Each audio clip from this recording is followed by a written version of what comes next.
Hi friends, എല്ലാ കൂട്ടുകാർക്കും ഷിം വ്ലോഗ്സിൻ്റെ മറ്റൊരു എപ്പിസോഡിലേക്ക് വീണ്ടും സ്വാഗതം.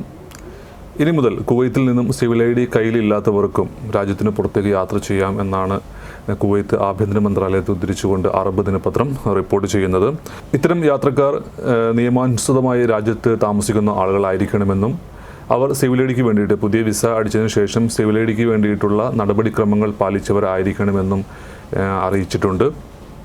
അതുപോലെ തന്നെ സിവിൽ ഐ ഡിയിലെയും പാസ്പോർട്ടിലെയും ലാറ്റിൻ നിയമങ്ങൾ തമ്മിൽ വ്യത്യാസമുണ്ടാകാൻ പാടില്ല എന്നും അറിയിച്ചിട്ടുണ്ട്. അത്തരം ആളുകളാണ് സിവിൽ ഐ ഡി ഇല്ലാതെ യാത്ര ചെയ്യാനായിട്ട് അനുവദിക്കുക എന്നാണ് ആഭ്യന്തര മന്ത്രാലയം അറിയിച്ചിരിക്കുന്നത്. ഇത് സംബന്ധിച്ചിട്ടുള്ള നിർദ്ദേശങ്ങൾ ആഭ്യന്തര മന്ത്രാലയം എയർപോർട്ട് ഉദ്യോഗസ്ഥർക്ക് നൽകിയിരിക്കുന്നു എന്നാണ് അറബ് ദിനപത്രം ഇന്നലെ മുതൽ റിപ്പോർട്ട് ചെയ്യുന്നത്. മറ്റൊരു പ്രധാനപ്പെട്ട ന്യൂസ്, വന്ദേ ഭാരത് മിഷൻ്റെ ഭാഗമായിട്ട് കുവൈത്തിൽ നിന്നും എത്ര ഫ്ലൈറ്റുകൾ ഉണ്ടെന്ന് പല ആളുകളും ചോദിക്കുന്നുണ്ട്. കഴിഞ്ഞ 2 ദിവസം മുമ്പാണ് ഇതുമായിട്ട് ഷെഡ്യൂൾ പ്രഖ്യാപിച്ചത്. കേരളത്തിലേക്ക് ജൂൺ മാസത്തിൽ 3 ഫ്ലൈറ്റുകൾ മാത്രമാണ് സർവീസ് നടത്തുന്നത് എന്നാണ് നിലവിൽ അറിയിച്ചിട്ടുള്ളത്. ജൂൺ 9 കോഴിക്കോട്ടേക്ക് പുറപ്പെടുന്ന വിമാനമാണ് ഈ ഒരു ഷെഡ്യൂളിലെ ആദ്യത്തെ വിമാനം. ഇവിടെ നിന്നും ഉച്ചയ്ക്ക് 2 മണിക്ക് പുറപ്പെട്ട് രാത്രി 9:20 കോഴിക്കോട്ട് ഈ ഒരു ഫ്ലൈറ്റ് എത്തുക. രണ്ടാമത്തെ ഒരു ഫ്ലൈറ്റ് ജൂൺ 12 തിരുവനന്തപുരത്തേക്കാണ് ഈ ഒരു ഫ്ലൈറ്റ് ഉള്ളത്. വൈകിട്ട് 4:30 ഈ ഫ്ലൈറ്റ് പുറപ്പെടുന്നത്. രാത്രി 11:10 തിരുവനന്തപുരത്ത് എത്തുന്ന രീതിയിലാണ് ഈ ഒരു ടൈം ക്രമീകരിച്ചിരിക്കുന്നത്. മറ്റൊരു വിമാനം കൊച്ചിയിലേക്കാണ്. അത് ജൂൺ 14 രാവിലെ 11 കുവൈത്തിൽ നിന്ന് പുറപ്പെടുന്നത്. വൈകിട്ട് 7 മണിക്കാണ് കൊച്ചിയിലെത്തുക. അങ്ങനെ ജൂൺ മാസത്തിലേക്കുള്ള ഫ്ലൈറ്റുകളാണ് ഈ ഒരു ഷെഡ്യൂൾ ചെയ്തിരിക്കുന്നത്. കേരളത്തിലേക്ക് ആകെ 3 ഫ്ലൈറ്റുകളാണ് ഇപ്പോൾ നിലവിൽ അനൗൺസ് ചെയ്തിരിക്കുന്നത്. ഇതുമായിട്ട് ബന്ധപ്പെട്ട് മറ്റൊരു കാര്യം പറയാനുള്ളത്, കഴിഞ്ഞ 1 മാസത്തിലേറെയായി വന്ദേ ഭാരത് മിഷൻ്റെ ഭാഗമായി എംബസിൽ രജിസ്റ്റർ ചെയ്ത ആളുകളിൽ 10% പേർ മാത്രമാണ് ഇതുവരെ യാത്ര ചെയ്യാൻ സാധിച്ചിട്ടുള്ളത്. കുവൈത്തിൽ നിന്ന് മാത്രം 50,000 പേരാണ് ഇതുവരെ ഈ ഒരു വന്ദേ ഭാരത് മിഷൻ്റെ ഭാഗമായിട്ട് രജിസ്റ്റർ ചെയ്തിരിക്കുന്നത്. എന്നാൽ 10 വിമാനങ്ങളിലായിട്ട് വെറും 2,000 പേർക്ക് മാത്രമാണ് കേരളത്തിൽ എത്താൻ സാധിച്ചത്.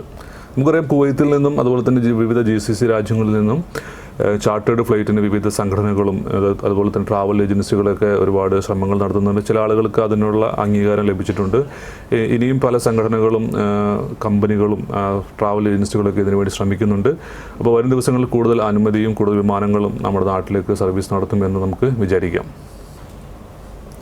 വന്ദേ ഭാരത് മിഷൻ്റെ ഭാഗമായിട്ട് ബഹ്റൈനിൽ നിന്നും ഷെഡ്യൂൾ ചെയ്ത ഫ്ലൈറ്റിൻ്റെ സമയത്തിൽ ചെറിയൊരു മാറ്റം വരുത്തിയതായിട്ട് അധികൃതർ അറിയിച്ചിട്ടുണ്ട്. ജൂൺ 9 ആരംഭിക്കേണ്ടിയിരുന്ന സർവീസ് ജൂൺ 10 ആരംഭിക്കുന്നത്. കേരളത്തിലേക്ക് 5 സർവീസുകളാണ് ബഹ്റൈനിൽ നിന്നും ഉണ്ടാവുക. എല്ലാ സർവീസുകളും തിരുവനന്തപുരത്തേക്കാണ് ഷെഡ്യൂൾ ചെയ്തിരിക്കുന്നത്. മൊത്തം 14 സർവീസുകളിൽ ബാക്കി 9 മറ്റ് ഇതര സംസ്ഥാനങ്ങളിലേക്കാണ് ബഹ്റൈനിൽ നിന്നും ഷെഡ്യൂൾ ചെയ്തിരിക്കുന്നത്. ജൂൺ 10, 11, 13, 15, 21 ദിവസങ്ങളിലായിട്ടാണ് ബഹ്റൈനിൽ നിന്നും തിരുവനന്തപുരത്തേക്കുള്ള ഫ്ലൈറ്റുകൾ ഷെഡ്യൂൾ ചെയ്തിരിക്കുന്നത്. അതുപോലെ തന്നെ വളരെ പ്രധാനപ്പെട്ട ഒരു ന്യൂസ്, ഗൾഫിൽ കോവിഡ് ബാധിച്ച് മരിക്കുന്ന മലയാളികളുടെ എണ്ണം വർദ്ധിക്കുന്നു എന്നുള്ളതാണ്. ഇതുവരെ 1352 പേരാണ് ഗൾഫിൽ കോവിഡ് ബാധിച്ച് മരിച്ച മലയാളികൾ ഉള്ളത്.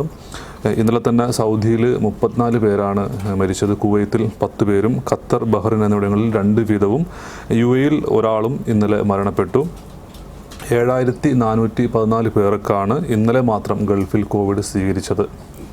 മറ്റൊരു ന്യൂസ്, കോവിഡ് വ്യാപനത്തിൻ്റെ പശ്ചാത്തലത്തിൽ മറ്റു രാജ്യങ്ങൾ നിയന്ത്രണങ്ങൾ ഇളവ് വരുത്തുന്നതിനനുസരിച്ചിട്ടായിരിക്കും ഇന്ത്യയിൽ നിന്നുമുള്ള അന്താരാഷ്ട്ര സർവീസുകൾ ആരംഭിക്കുകയെന്ന് ഇന്ത്യയിലെ വ്യോമയാന മന്ത്രി സന്ദീപ് സിംഗ് പുരി അറിയിച്ചു. സ്ഥിതിഗതികൾ നിരീക്ഷിച്ചതിന് ശേഷമായിരിക്കും വിമാന സർവീസുകൾ ആരംഭിക്കുന്നതിനെ പറ്റിയിട്ടുള്ള തീരുമാനങ്ങൾ കേന്ദ്ര സർക്കാർ എടുക്കുകയെന്നും ആഗോളതലത്തിൽ സ്ഥിതിഗതികൾ സാധാരണ നിലയിൽ ആയിട്ടില്ല എന്നും അദ്ദേഹം പറഞ്ഞു.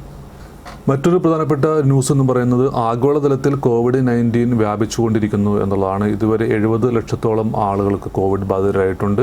ഓരോ ദിവസം കഴിയുന്തോറും രോഗികളുടെ എണ്ണം വർദ്ധിച്ചുകൊണ്ടിരിക്കുന്നു എന്നാണ് ഔദ്യോഗികമായിട്ട് റിപ്പോർട്ട് ചെയ്യുന്നത്. 24 മണിക്കൂറിനോടെ 1,31,000 പേർക്കാണ് കോവിഡ് ബാധ സ്ഥിരീകരിച്ചത്. ഇപ്പോൾ അമേരിക്കയിൽ മൊത്തത്തിൽ 20 ലക്ഷത്തോളം പേർക്കാണ് കോവിഡ് ബാധ സ്ഥിരീകരിച്ചിരിക്കുന്നത്. ആകെ കോവിഡ് ബാധിച്ച് ഇതുവരെ ലോകത്ത് കോവിഡ് ബാധിച്ച് മരിച്ചവരുടെ എണ്ണം ഏതാണ്ട് 4 ലക്ഷത്തോളം കഴിഞ്ഞിരിക്കുകയാണ്. അപ്പോൾ ഇത്രയും കാര്യങ്ങളാണ് ഇന്ന് പ്രധാനമായിട്ടും നിങ്ങളോട് ഷെയർ ചെയ്യാനുള്ളത്. അപ്പോൾ കൂടുതൽ വാർത്തകളും വിശേഷങ്ങളൊക്കെ ആയിട്ട് ഞാൻ വീണ്ടും വരുന്നതാണ്. അപ്പോൾ നിങ്ങൾ ആദ്യമായിട്ടാണ് എൻ്റെ ഈ ചാനൽ കാണുന്നതെങ്കിൽ എൻ്റെ ചാനൽ സബ്സ്ക്രൈബ് ചെയ്യണം, ലൈക്ക് ചെയ്യുക, ഷെയർ ചെയ്യുക, നിങ്ങൾ കൂട്ടുകാരിലേക്ക് എത്തിക്കുക. അപ്പോൾ നിങ്ങൾ സബ്സ്ക്രൈബ് ചെയ്യാനും നിങ്ങൾ ആ ബെൽ ബട്ടൺ പ്രസ് ചെയ്യാനും മറക്കണ്ട. അപ്പോൾ ഞാൻ ഇടുന്ന വീഡിയോസുകൾ നിങ്ങൾക്ക് നോട്ടിഫിക്കേഷനായി അപ്പോൾ ലഭിക്കുന്നതാണ്. അപ്പോൾ വീണ്ടും നമുക്ക് കാണാം. അതുവരേക്കും ഗുഡ് ബൈ.